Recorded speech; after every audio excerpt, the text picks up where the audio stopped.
So last night I went and got myself a bowl of soup, and then I went off to sit in my armchair. Unfortunately, my soup leapt out of its bowl and down my cleavage. It was scorching hot. I then spent the next 2 hours running cold water under it, and I, of all people, hate cold showers. And so I did my bit. I soaked tea towels in cold water and held them up against my chest. Then at the last moment I had to ring 111 and succumb to the need to go to accident and emergency. So I went to accident and emergency at King's.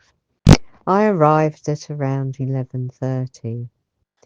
By 12:45 I'd seen a nurse, and not only that, at A&E you have to fill out a digital form on an iPad in a corridor standing up. That's not exactly helpful when you are dyslexic and you're burning and you're in a lot of pain to have to be filling out a form that you've got to put your fingers on something that loads of other people have put their fingers on and carries disease inside a hospital.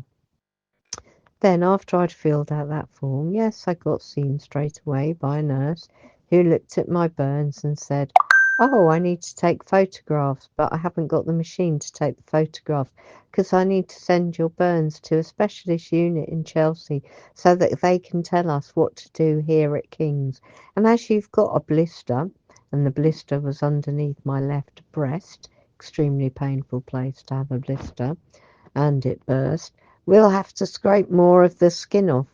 And at that point, that was the only blister I had.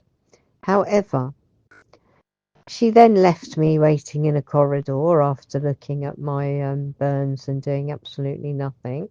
She left me waiting in a corridor, and because of my COPD, I asked to sit in a corridor that had less people so that I breathed in less contaminated air, which I did. So anyway, I waited there.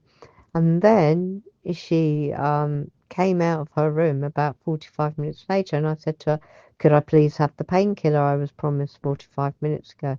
"Oh, yes," she said. So off she went. She got me the painkiller and came back with a letter sending me off. She said, "Oh, I'm going to send you to the urgent care unit. You'll get seen quicker." Now, apparently in A&E, the wait was 3 to 4 hours. However, the wait in the urgent care unit was on average 8 hours, and the seats are made of metal with holes in. I have a back injury. Those seats were crippling. I had to lie down on them because they were so extremely, excruciatingly uncomfortable. There were 10 people in front of me. You think 10 people, oh, that's not going to take forever, is it? And I was registered in at that unit at 1:25 a.m. And then at 6:25 a.m. I was actually seen by a doctor, and I was the last person in there. In fact, I'm not 100% sure they are a doctor because they called each other clinicians. And I'm not sure what's the difference between a clinician and a doctor. Anyhow, I'm not going to show you my wounds, which are all dressed, because my whole chest had to be covered in creams and dressed. But by the time I got to the end of that queue and to see a clinician, I had a lot more blisters because I hadn't been keeping the wet towels on them, which stops you getting a blister. And because I'd been waiting in A&E for however long that was. So I arrived at 20 past 11 or whatever.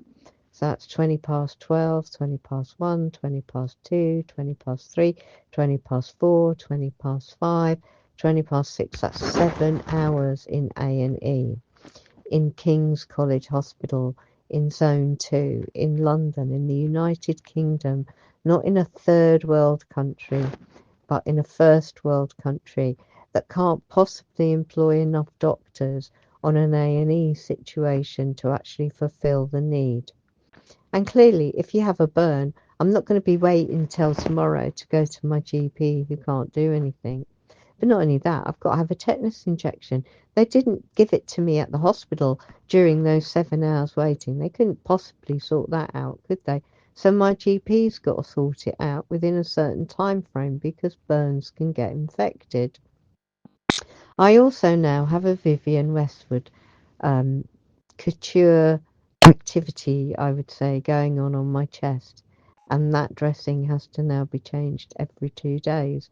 The horrific elements are I can't wear a bra, which is going to be horrific until, of course, the burns heal, because the burns where a bra is placed. So I'm not happy about that. But anyway, on a lighter note, it's my niece's birthday, and so happy birthday to her. And there are lots and lots of November people I know. For some reason, I am surrounded by scorpions, and so let's wish them all a happy birthday.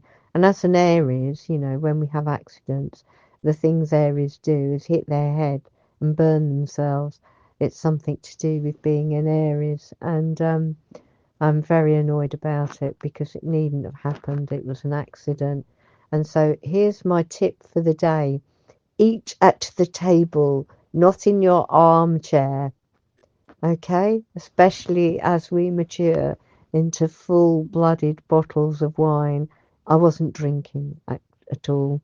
I don't drink. But anyway, the maturity of a bottle of wine is what happens when you age, in my opinion. You become mature and full-bodied and smell good.